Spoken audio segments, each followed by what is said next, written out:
welcome back to a brand new video, and today we're going to be doing the 76ers off-season rebuild, predicting the 76ers off-season.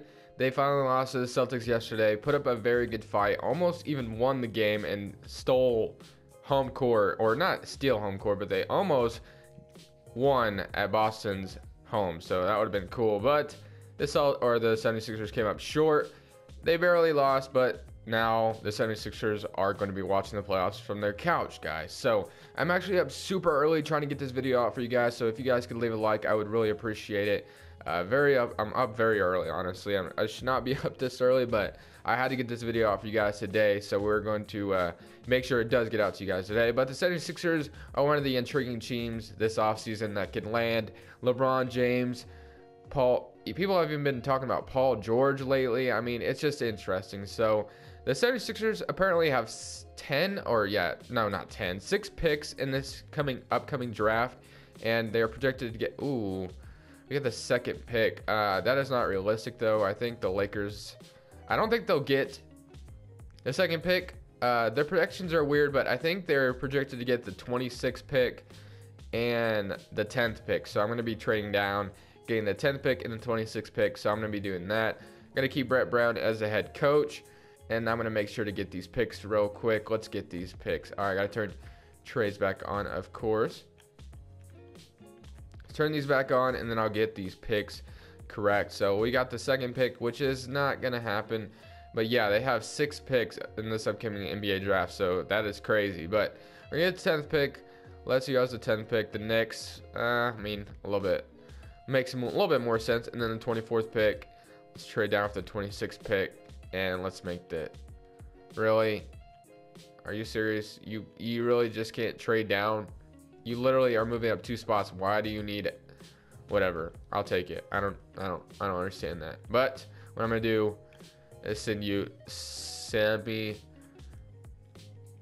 gonna send you this guy right back, because it didn't even make any sense that you wanted. I don't know. Just give me a second rounder and you can have him back. And they can't even afford him. Are you serious?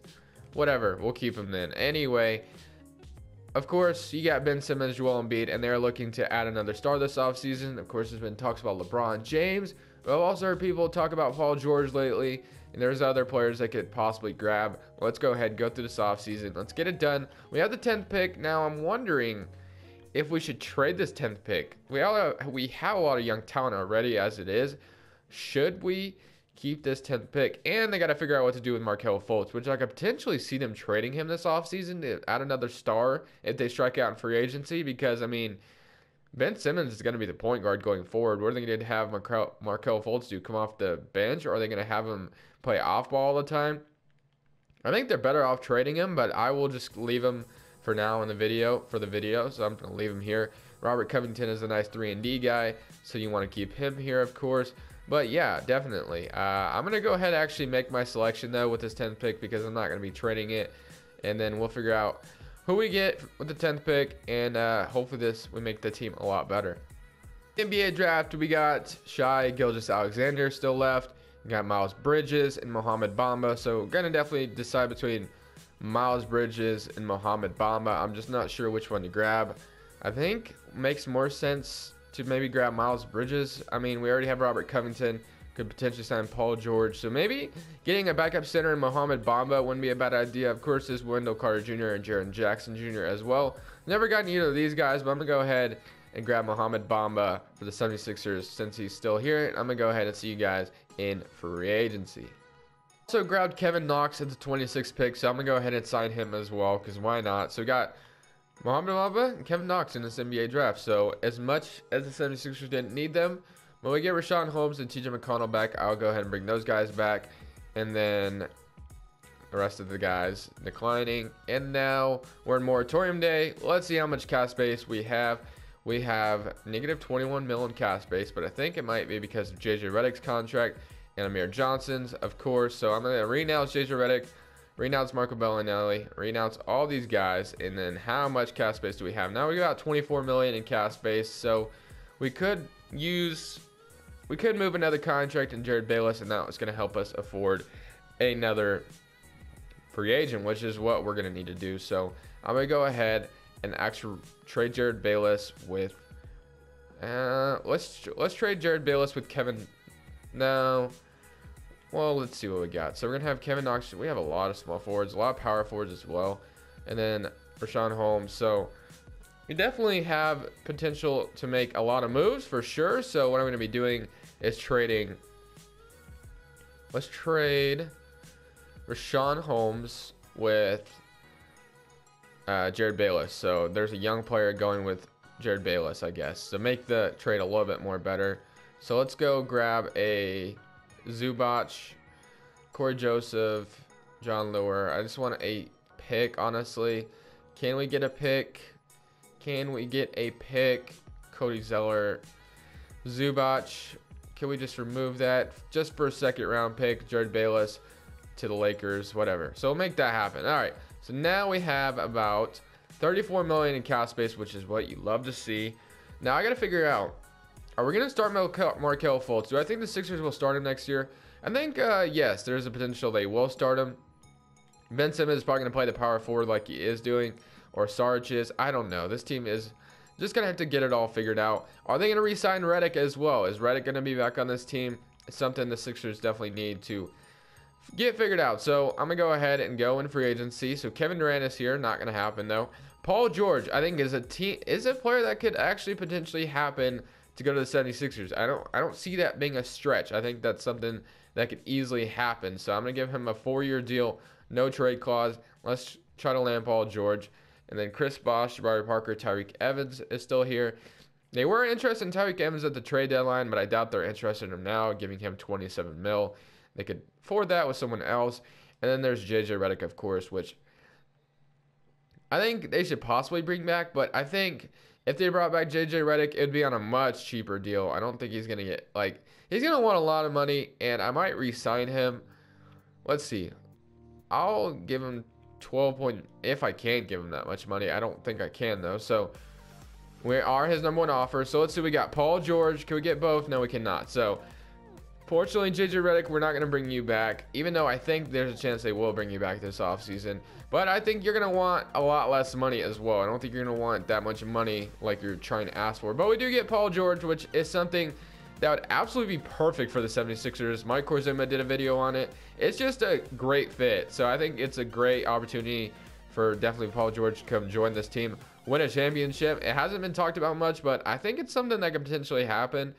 JJ Redick, of course, still wants a lot of ridiculous money. I will say right now, I do believe that Redick will come back to the 76ers this offseason. I think it's going to be on a much cheaper deal, though. If he does come back, I obviously see him coming back, but unfortunately, we're probably not going to be able to bring him back in this video unless if I really cheat and make him accept a cheap... Well, can we still get him? Let's see if we can still get him, because I have a feeling... Okay. I guess we still can get him. All right, so we got JJ Redick back. All right, I'll take that. So we got Redick and Paul George. Not complaining there, so now we just got to figure out how we're going to do this rotation. But I think this is definitely the 76ers offseason right here. They're going to have they're going to add another nice young player, or they're going to trade Markelle Fultz with that 10th pick and get something good, or they're going to sign someone in free agency like LeBron James or Paul George. They're going to get someone. I think they will get someone. They have the cap space to do it. They can get rid of Jared Bayless's contract, which I believe they can. They just got to attach that 26th pick, the 10th pick, and I think they might be able to get rid of Jared Bayless. Although he is on a 1-year deal, so I mean it might not be too hard to move that contract. So you really just got to figure out what you're going to do with the rotation. That's really all you got to figure out. So I definitely have my hands full. Let's go training camps and make sure we can get something done here. I think the 76ers are going to be able to win a championship next season if everything is done correctly. I honestly thought they had a chance this season, but they did get eliminated by the Brad Stevens effect, which Brad Stevens is just a phenomenal coach. That man is just, I don't know, man. That man is on a whole nother level. But we got Markelle Fultz at an 81 already, so definitely crazy. But this is what they got. So this is what they want to do. They want to have Markelle Fultz starting, JJ Redick, Paul George, Ben Simmons, Joel Embiid, Saric, Covington, TJ McConnell, and Mohamed Banda, Justin Anderson. I think I'm going to run a 9-man rotation. Now, I'm just trying to figure out how I could do this. So, do we want to have Markelle Fultz starting? That's the question. Should we have Markelle Fultz starting, or should we throw Ben Simmons up there at the point guard position, Paul George, and then Sarge can start? Either way, Sarge or... I don't know, man. It's very hard. I'm not sure what to do. Or Redick can come off the bench, which I don't think that makes a lot of sense, though. I don't know, man. That's very tough. That's very tough for sure. I think I might do this. I think I'll have Ben Simmons at the point guard position, JJ Redick, Paul George, Darius Sarge, Joel Embiid, and Markelle Fultz gonna be the sixth man. I'll do that just because we don't know what Markelle Fultz' future looks like for the 76ers. But other than that, guys, I'm gonna go ahead and simulate to the end of the season. Probably no trades happening. This team is definitely destined to make a championship run. So hopefully that's the way it works out. And I'll see you guys at the end of the season. Welcome to the question today part of the video where I answer you guys' questions. If you want me to answer your questions, leave them down in the comment section below this video, and I'll be answering it in the very next video. But let's go ahead and jump right into it. If the Pelicans want to get past the Warriors, I think they need to bring back DeMarcus Cousins, which I think is a good point. I think that is something they did need. I think that's something they should do if they want to get past the Warriors. Crazy Candy asks, should the Suns get Kemba? Yeah, I mean, he's only worth 12 mil this year, so why not get him on a one-year deal, pair him next to Devin Booker, see what happens. Should the Thunder blow it up, and should the Celtics trade Hayward so he doesn't stun Tatum and Brown's development? NBA clickbait asks. I think the Thunder should blow it up if they could. I think trading Westbrook would be beneficial to them, but they're not going to do that. And should they Celtics trade Hayward so he doesn't ruin Brown and Tatum's development? That is a very good point, but I think they keep him for now because, I mean, he hasn't really had the chance to play for the Boston Celtics yet. Maybe he fills out the power forward role, which I think he was supposed to do. And then Jaylen Brown and Jason Tatum at the shooting guard, small forward.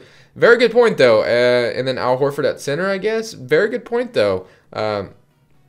So let's see what other questions we got. As the Sixers win the series. All right, I think that's it, guys. So that's all the questions I have for this video. Thank you guys so much for the questions. I only had 3. Let's try to get some more questions for the next video, but hopefully you guys are enjoying the video. Go ahead and enjoy the rest of it, and I'll see you guys when I see you guys.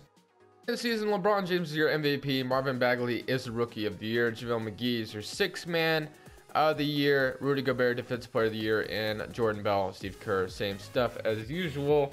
Joel Embiid is on the All-NBA first team, All-NBA second team, nobody. And Ben Simmons on your All-NBA third team, All-Defensive first team, no one. And Joel Embiid is on the All-Defensive second team.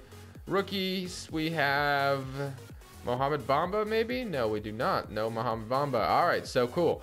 Now we went 56 and 26, which is definitely a jump I could see the 76ers having this next season. Joel Embiid, or Paul George averaged 21 points. Joel Embiid had 19 and 10. Ben Simmons had 15 and 7. Redick 14 and 13. 10 and 10. So definitely great stuff. Definitely great stuff. I love seeing this. So awesome stuff. But we're facing the Miami Heat once again at the 3rd and 6th seed. So same matchup as last year. Same exact seeding as well. We're up 3-1 and we beat them in 5 again. So unfortunately for the Miami Heat, not a different story this year. But now we're facing Milwaukee Bucks, where I accidentally clicked simulating playoffs. So let's even it up, please. We're up 2, or we even it up. We're up 3-2. Can we move on in 6? Yes, we do. All right, so facing Cleveland Cavaliers. This is what we wanted this year. I think this is what I really wanted this year, was to see the 76ers go up against LeBron James to see if they're really about it. And then we get the Houston Rockets and Warriors, which I can't wait for that matchup as well. Are the Rockets really about it? So we're going to have to wait and see. But we're up 1-0. We're up 2-0. We're up 3-0, and we absolutely, nope, not yet. We absolutely beat the Cavs in 5, and the Rockets are down 3-1. And the Rockets force a Game 7, but they cannot finish. Now we're facing the Golden State Warriors. So, man, all right. Quick question, guys, though. Do the Celtics actually have a chance against the Cavaliers? Which, in my opinion, I think they do. I think there is a possibility, but we're up 3-2. And we win in 6 games, so the 76ers do win a championship. Joel Embiid is your finals MVP, 19 and 11 points. So adding Paul George to this team could lead to a championship. Do you guys agree? Thank you guys so much for watching. Remember, the grind is great. But this is Crushables, and I'm saying peace.